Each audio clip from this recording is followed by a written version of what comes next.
This piece of legislation was not well thought out. It did not take into account the rights of all parties who are impacted by a criminal act, and it did not take into account the impact on public safety in the slightest way. There are some things that are good in this. I mean, the mandate for body cameras will give a clear picture of what happened. It'll avoid accusations of wrongdoing that are unfounded, and it will clearly show wrongdoing where it does take place. But it has to be fixed. And there's an underlying concept that somebody who commits a crime for which they would typically not receive a jail sentence shouldn't necessarily languish in jail awaiting trial, which isn't going to ultimately result in jail time.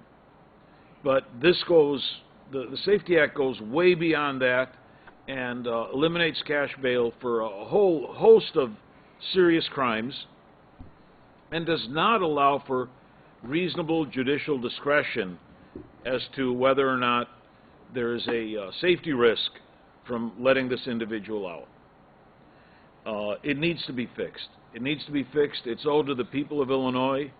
It is owed to the law enforcement professionals to make them effective in doing their job and maintaining a deterrent to criminal activity.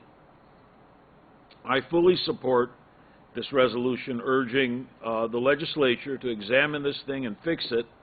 And you just have to wonder why, when it was done over a year and a half ago, because it was done in a lame duck session.